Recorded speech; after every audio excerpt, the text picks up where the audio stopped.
What's up, Earth's mightiest subscribers? It's Blerd without fear. Welcome back to the channel. Alright, today's video we're going to be talking about X-Force number 28 by Benjamin Percy and Robert Gill. And in this video, I'm going to be breaking down exactly why Cerebrax is a threat that Krakoa cannot afford to ignore. Why letting it run unchecked on the island could be absolutely positively devastating to Krakoa itself, and just as important, why we really need to talk about Kid Omega. We're gonna talk about all this and more right now, but first, let's hit that intro. You can't see me, you Stevie, wondering how I reach more evolutions than Eevee, and make it look easy. Okay, so why is Cerebrax something that Krakoa can't afford to ignore? The main reason why they can't is because Cerebrax, it has been theorized on both this channel as well as various other channels. This is something that was spawned from 10 Lives of Wolverine. The very nature of how Jean Grey and Charles Xavier manipulated the Cerebro unit using their telepathic abilities to send Wolverine back in time, it triggered something within Cerebro, or something from them infected Cerebro. Now, one of the things that kind of crossed my mind, and honestly, I hope I'm wrong on this one, but one of the things that crossed my mind was just the same way as we saw in the past in the late 90s, when it was revealed that the character Onslaught existed, a psychic entity which for all intents and purposes is the combined manifestation of the id of both Charles Xavier and Magneto. Something made me wonder if this is something similar. Is this thing, this whatever it is that is possessing the Cerebro unit and turned it into Cerebrax? Is this something similar? Is this like the combined id of Jean Grey and Charles Xavier come together and having infected this Cerebro unit? I'm not saying that's what it is, but if it was, I wouldn't be surprised, but I'm really hoping this is one of those scenarios where like I think something and I don't necessarily agree with what it is I'm saying. I know it sounds crazy, it sounds like crazy talk, but I'm really hoping I'm not right about this.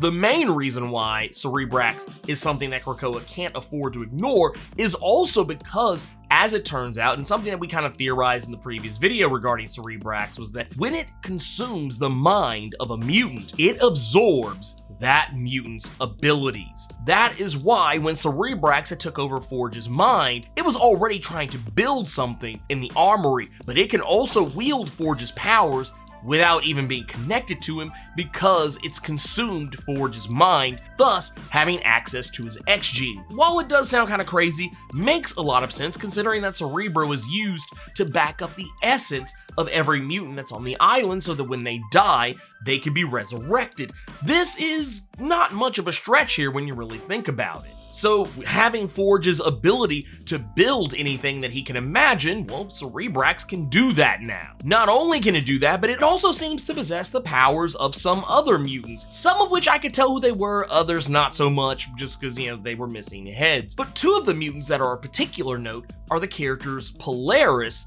and Havoc. Both of these characters' powers have been sapped from their bodies thanks to Cerebrax having consumed both of their minds. And while we don't necessarily see Cerebrax use every single power of every mutant whose mind he consumes, we most definitely see him using Havoc's plasma projection abilities, and we most certainly see him using Polaris's ability to manipulate the electromagnetic spectrum when facing off against Wolverine. This is of particular note because this makes Cerebrax ridiculously dangerous for the island, because another character on the island you most certainly don't want him to get his hands on is the character Black Tom Cassidy. Something that almost happened in the previous issue, but Black Tom was able to bring the roof of the armory down on top of him because Black Tom has the ability to manipulate Krakoa itself. For those who are not familiar, Black Tom Cassidy has an ability that allows him to make perfect symbiosis with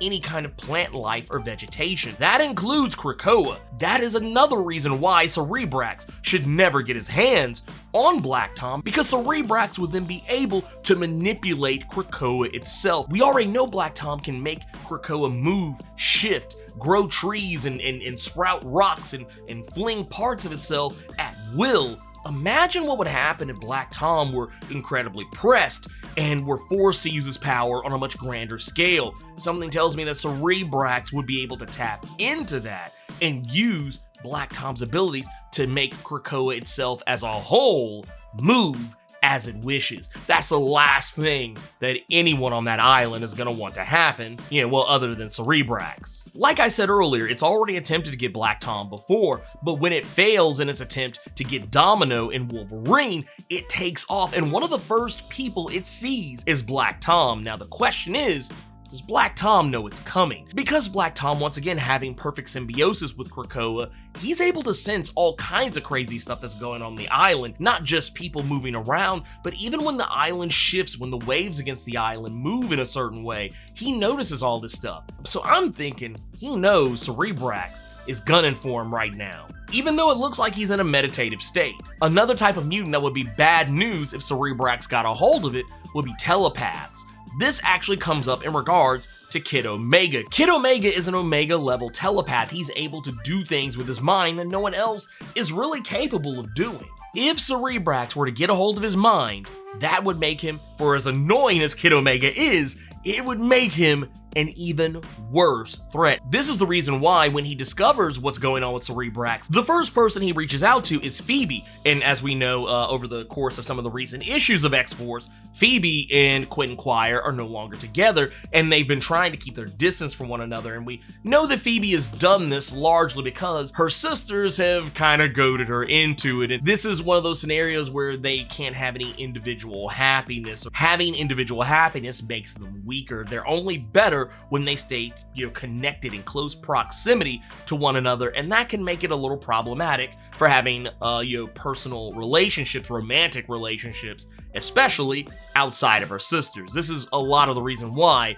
she broke up with Quentin. It had nothing to do with her not liking him or loving him. It had more to do with just, a duty to her sisters as well as Emma Frost. And it's also due to the revelation that the Stepford Cuckoos have taken up a more prominent position within the Hellfire Trading Company. So there's a lot of factors that play into that, and right now Phoebe is doing what I think most people do in romantic situations where there's a breakup, and even though they don't want that breakup to be a thing, but they know it's something that they must go through with, a lot of times what they'll do is they'll project anger towards the person and try and hurt that person more to keep them away so as to not be constantly reminded of the thing that they lost. It's a really weird and crazy way to deal with things, but it's just what people do. It's a part of human nature to be irrational, and that's a thing that people do. Hell, I've done it to people. I've had people do it to me. It's a thing. But that said, this is why Phoebe is acting so dismissively towards him. But what Quentin is trying to do is he's trying to warn her about Cerebrax, because if they got a hold of Quentin, that would be one thing, but it would be even worse if they got a hold of Phoebe and the rest of the Stepford Cuckoos, because not only would it, necessarily have all of these Omega level telepathic abilities, but it could potentially make a hive mind of itself and create even more Cerebraxes, especially with Forge's ability. Imagine what would happen if it could make more of itself and then put a hive mind across all of them. It would be... yeah, it'd be bad. It'd be bad. It'd be real bad. All of that aside, we do kind of need to talk about what's going on with Quentin, because one of the things that I think kind of threw a lot of people for a loop when all the solicits for the current and future X-Force titles were released, a lot of people got the impression, oh, wait a minute, I see this Juggernaut-looking character, and of course it was kind of posited that Juggernaut will be joining one of the other X teams, but that has yet to actually materialize just yet. But everybody saw this guy that looked a lot like Quentin Quire, kind of possessing the same Quentin Quire-esque pink psionic I guess constructs around himself, and looking a lot more like the Juggernaut. Well, there's a reason for that. Apparently, Quentin Quire has been experimenting with Husk made by the Five. He's ordered that the Five create multiple different husks for him, and not just in the form of, other mutants on X-Force, but even some other mutants just around the island. He's had husk made of both Beast, Wolverine, Domino, Colossus, even Emma Frost. It's one of those scenarios where he's test driving all these different husks because, as he states, he's not particularly happy with who he is as a person and what he looks like. And this isn't news because he's had edits made to himself, some of the most superficial ones to even making his hair permanently a pink color the way that it is now without him even having to dye it. He's had all these changes genetically modified into himself. Now he's going to the point where he's actually trying to have a whole other body made, and he's just testing out all of the different ones. The problem is that these bodies are just kind of laying around in his closet. It just makes for a very weird setting. But for those who are wondering, this is where the whole Juggernaut thing comes from. He's telepathically piloting these bodies, test driving them to figure out whether or not he likes them or if he feels comfortable in them. And we see at an earlier point in this that he's test driving the Omega-Naut body, which is what his name for the Juggernaut-esque body that he has. He's piloting it against the Silver Samurai, but quickly realizing that even with his, Omega level telepathic abilities, he's no match for the Silver Samurai, even in a body that is built to pretty much for all intents and purposes be the body of the Juggernaut. Now, with that said, even the Five is questioning what he's doing here, and there's a lot of commentary that could probably be gleaned from this. I'm not the person who I think is intelligent enough to talk about it because there are some potential aspects in here that could come up just based on the different types of bodies that he's had created. One could make the argument that if any of these bodies he ever intended to be a permanent body for himself, it could either be a male or a female body, which would technically lead to the question of whether or not he's a gender fluid character, something I don't think has ever really been talked about before. But I'm not the person to talk about it because, for one, not a gender fluid person. I am just a bog standard, straight, cis male individual, so it's not my place. Not gonna throw my ignorant 2 cents into it, but if this is a direction that is going to be gone down, I am curious to see how it's gonna play out. Another thing that comes up in this book that's also of interest to me is what's going on with the character Sage. Now, it's been hinted that Sage has had a drinking problem over the course of maybe the last dozen or more issues of X-Force, but we haven't really gotten to see a whole heap of a lot of Sage, so it's one of those things that you would be forgiven if you forgot that this was a plot point. But this actually goes back to, at least a dozen or more issues of X-Force where it's been written, at least mostly in the data pages, the exposition pages, that, she's been drinking a lot more than she's probably comfortable admitting, but she is actually admitting these things to Omega Red, and this is actually a setup for commentary with Omega Red because, as Sage points out, she is laying all her sins bare. She is opening her entire heart up to Omega Red, a guy who, 3rd generation, doesn't give a about anything that she's telling him. The thing is, she's telling him this for a reason, because when she encounters Omega Red in this issue, he's killing animals to survive, which technically he doesn't have to do anymore. He doesn't have to kill and consume, the flesh and life force of other living beings because that vampiric aspect of his mutant power has been removed. However, he's doing it not necessarily because he needs to, but because he's convinced himself that he wants to. And Sage brings all this up because, yes, she's doing all these terrible things. She's drinking too much. She's sleeping with people that she has no interest in whatsoever. And she's making questionable decisions. She's getting into fights with people that she normally would never get into fights with. However, when she gets up the next morning, she's trying to be better than the person that she was yesterday, even though she knows she's probably gonna do worse things. It's only just a matter of time. But now she's posing the question to Omega Red, are you going to try and be a better version of yourself today than you were yesterday? Are you going to continue perpetuating the same cycle that you have been, even though you have no need to? Can you be the best possible version of yourself? Can you fight your darker urges? And even telling him, even just being open about the fact that X-Force needs him. Something that I have kind of said myself that I have always liked the idea ever since Omega Red started appearing more in the X-Force side of things. I was like, dude, if we're giving X-villains a chance, can we not give Omega Red one? Especially now that he's technically got no reason to be bad. She's challenging him, and that's something that I feel she's speaking to him on a level that I think no one else has really tried to. A lot of people have just been really hard on Omega Red characters like Wolverine, who have plenty of reason not to trust him, especially after recent events, but also Omega Red has plenty of reason not to trust anyone on the island because he came to them for amnesty, even though technically he was being manipulated in this and being treated as a sleeper agent for Dracula, but in the end, he did ultimately want to change, but no one wanted to give him the chance. And now Sage is challenging him, no longer saying, oh, well, you can change if you want to, but no, she's challenging him to change, and this, I think, actually worked on him. I'm not saying he's gonna be 100% 180 change overnight, but I definitely think this conversation, despite the fact that he claims he didn't care or want to know about her problems, I think this actually got through to him, meaning that we'll likely be seeing Omega Red as more of a fixture on X-Force.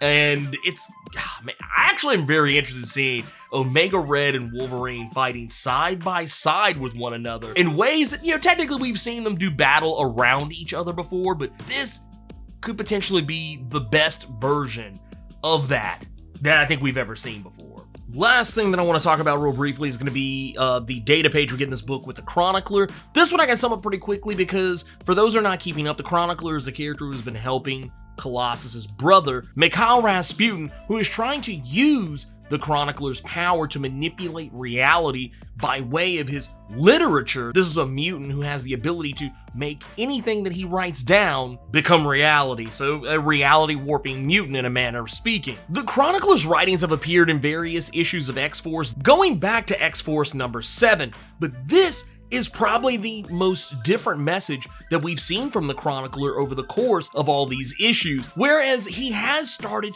to crack a little bit. We know that the Chronicler is an unwilling participant in Mikhail Rasputin's plans, and while for the most part he's been writing the stories that Mikhail Rasputin wants him to, creating a story that manipulates Colossus into being an unwitting sleeper agent for Mikhail on the Quiet Council of Krakoa, it's safe to say that pretty much all of the Chronicler's messages are being looked over by Mikhail as we've seen in previous issues, though this time, the Chronicler's actually writing something that almost seems like a cry for help. In this issue, this is the first time we've really seen him insert something into the story that was very likely not something that Mikhail wanted. While yes, we've seen him talk about himself, this time he's left a message for Colossus, which is very likely a way of him trying to get Colossus to come save him. He's written a story where Colossus is doing his normal morning routine, going and standing down the beach and going for a hike.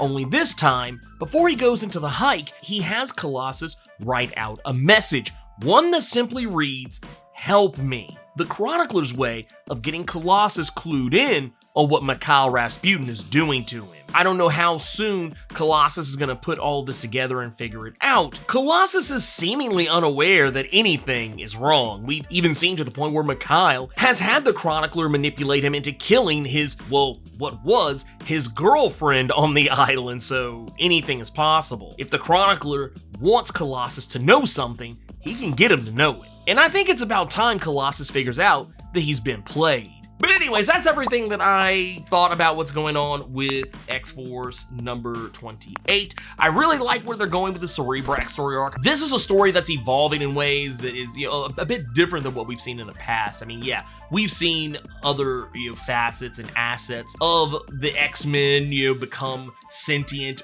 or even become villains. This is actually something that's happened with Danger, a character who just recently popped back up in Wolverine. But yeah, we've seen this before in a way, but I think this is the most horrifying version of it I think we've ever bared witness to, so I'm really interested to see how this story evolves. It's unfolding before our very eyes in the form of a horror movie, and I'm totally into it. Like, a lot of people say, oh, Doctor Strange in the Multiverse of Madness is totally a horror movie. Yeah, for like 15 minutes. But this is closer to what I would think of a horror movie that involves superpowers. But anyways, let me know what you guys thought about X-Force number 28. Keep it plus ultra and sound off in the comments.